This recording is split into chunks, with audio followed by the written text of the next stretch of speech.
Hey everyone, welcome back to Pine and Berry Homestead. This week I have a couple of different items on my agenda, things that I need to get done, but today it is absolutely important for me to focus on potting up my little tomato babies because they are absolutely ready to go into bigger pots now, and I'm going to be potting them up into these 4-inch pots. I actually bought these on Amazon in 2020.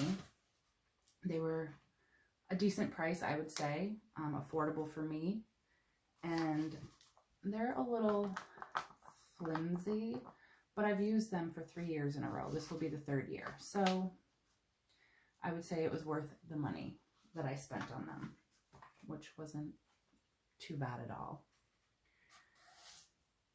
And I went ahead and I pre-labeled the pots themselves with the name of the tomato. I started pre-filling with my Happy Frog potting soil because I have so many and just so little space. So I'm trying to get the assembly line going. But before I get started potting these up, I just wanted to show you something. So you guys came along with me when I got these seeds started on April 1st. And I just kind of wanted to show you a difference that I noticed. I had mentioned in that video that I was going to try planting the Hungarian heart tomato again to see how, just to see how it would work for me this year, because I didn't seem to have great luck with it. It didn't produce well. The plants themselves weren't extremely healthy, and I wasn't sure if it was like user error, like my fault, or if it was the actual plant. I just kind of wanted to show you a difference in the seedlings. So these were all started on April 1st in the same soil, same conditions, same everything, except different types of tomatoes. And you can tell that these ones are a little puny looking, and these ones look really, really good. They have their first set of true leaves already, which is an indicator for me that it's time to get them potted up. And these ones just kind of are struggling a little bit. So I'm not going to pot these ones up today. I'm going to give them another week or two just to see where they're at, but I'm just not sure. I'm going to still try them in the garden and see how they do, but I'm just not 100% sure. So I'm going to set these back on my little growing light setup over there so they can continue just hanging out until they're ready. But I'm going to get started potting these babies up. So like I said, they're showing signs that they're ready. They have their first set of true leaves. I'm not sure if you can see that, but they do. And they're getting quite tall. So when I pot these up, I'm going to actually bury them. Let me show you. I'm going to bury them probably right up to just under where their first set of leaves are. And that way they can start growing roots from these little hairs that I don't know if you've ever taken like a good look at a tomato seedling or a tomato plant, but you can see these little fine hairy things on them, on the stems, and that will start growing roots. So I'm going to bury them right up to about here, so just the top of it sticking out of the pot. And I'm really excited to get this done. The next thing on my agenda, which I'm not sure if I'm going to do today or not because it's still a little early, but I'm going to start getting my squashes, my cucumbers, and my pumpkins planted. So I'll probably do that in another video. But I just wanted to kind of talk about, like, I struggle with growing pumpkins. So if anyone has any tips or pointers, please let me know, because I am like a fall and Halloween loving person, and if I could grow a pumpkin in my garden this year, I will probably cry. The other thing I kind of struggle with is onions. Like, I grow them, but they're like this big. So I don't know if you guys have any tips or pointers for that. I'm going to see what happens. I won't give up. I'm going to keep trying. I grow my onions from seeds. I did try growing them from sets before, and that didn't work out well at all. And I seem to have more luck with growing from seed than I did from set. The sets would just rot. I mean, I tried a couple different times and they just rot in the ground. With this, when I start from seed, I do get an onion, but they're tiny. So I don't know if I just need to really fertilize and make sure they're well watered. But yeah, if you have any tips and pointers on that, let me know. I'm getting a little off topic, but I'm really excited for this growing season. I have about 50 tomato plants that I need to go ahead and start potting up. That is way too much for the garden space that I have right now, because our in-ground garden beds are not anywhere close to being done. We only have 6 raised beds currently. We just got the wood to build the last 2. So all these tomatoes are going in my raised beds.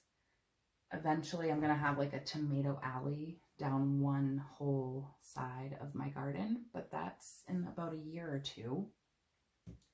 So basically anything that's left over, anything that is left over, I am actually going to gift some of these to my mom, and I do have a couple people interested in purchasing seedlings off of me. So anything that's left over will have a home.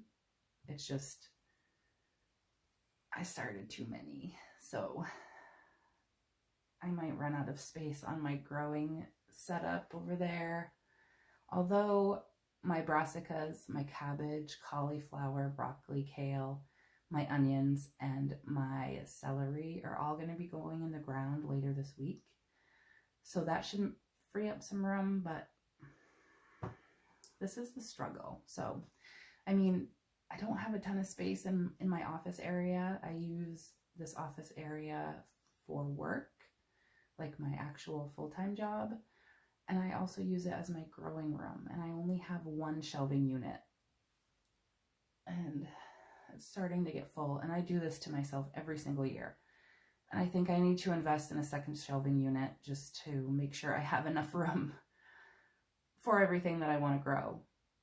My husband built the one that I have, and I absolutely love it. We call it the Seed Starter 5000. I don't know. It's a name that he came up with.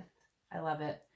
And we also use it to track our son's height. So we started tracking it when he was like, I think it says 14 months. So I can't get rid of it. I love it so much.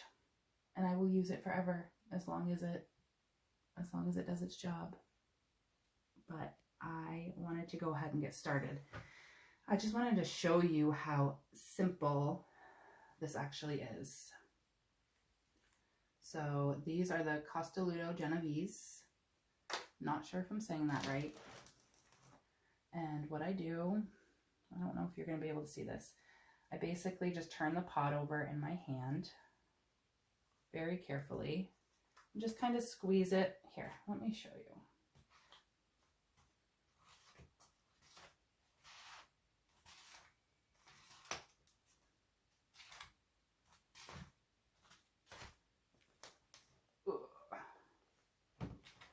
All right, so I'm just very gentle. I just kind of turn it over in my hand and gently squeeze it out until it comes out.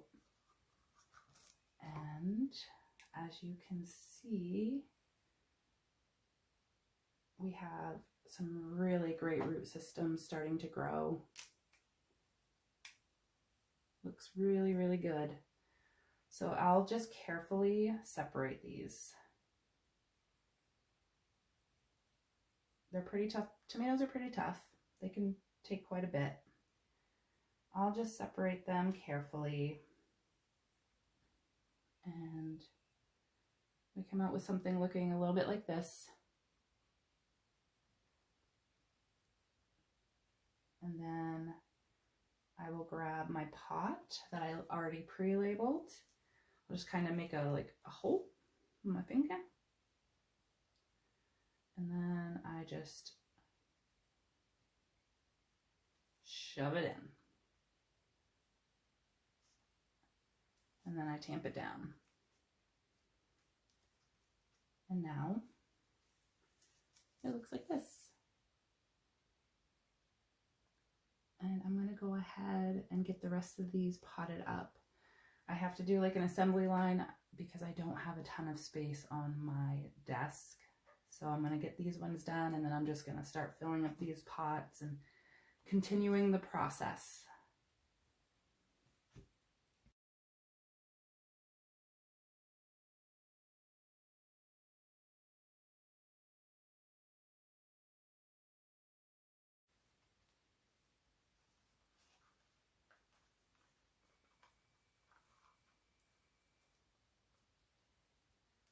I mean, check out that root system, right?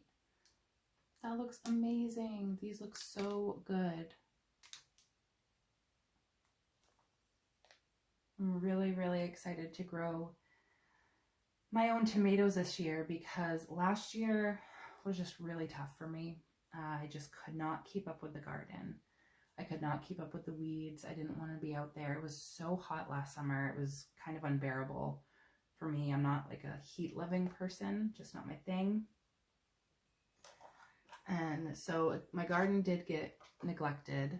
It didn't get watered well because I have to hand water. I don't actually have a watering system yet, although I am really starting to look into them because I feel like it will help me immensely, not only with consistently watering the garden, but also free up that time, because at the end of the day or whenever I have a chance, it's just a lot to go out there and hand water every single bed. And I'm sure some people really enjoy that, but we are quite busy. We have all kinds of things happening at once here at our house. And my 4-year-old, although he does love being in the garden with me, he doesn't necessarily enjoy standing there just watching me water plants, and he'd much rather play. So I am trying to figure out if I want drip tape, or what is it called? Soaker hose, right? Soaker hose, or drip tape, or drip irrigation. I don't know. There's quite a few different things. So if you have any recommendations, please let me know. I'm not looking to spend a ton of money. So if I can only set up a few beds, like half of the garden, that would be extremely helpful. I would love to set up the whole garden with some sort of watering system, but I don't have a ton of money to drop on that right now. We do have a couple of rain barrels that we have to get set up. So I know that will help because we've been in drought the past 3 summers. So we're going to get those set up to make sure that we have some sort of rain catchment system, because it's a little worrying about the drought, and I want to make sure that we are doing everything that we can to conserve water as well. But yeah, if you have any recommendations on like drip tape, soaker hoses, or drip irrigation, and which one you think would be best, I would absolutely love some help and guidance, because just all of that feels a little overwhelming to me. I'm sure it's easy, but it's a little overwhelming to my brain. Like sometimes I just can't process it for some reason. So I will take any advice you would like to give me. I clearly cannot work and talk at the same time. It's just not easy for me to do that. But I'm really excited and happy that I'm getting this done. I've been looking at them for a couple days like, oh, they're ready. They are ready to go in bigger pots. And I am about to run out of space here. So this one is a little tiny. It doesn't have its first true leaves yet. They're just starting to poke out, but I'm still going to up-pot it. Also, so right now the soil medium that I'm using is the Happy Frog potting soil, but I have been doing some research on some of the main Facebook groups that I'm a part of, as well as people, you know, the people that I follow on YouTube. And I've been getting some, well, I read some really great feedback about Neptune's Harvest. What is it called? I'll show you.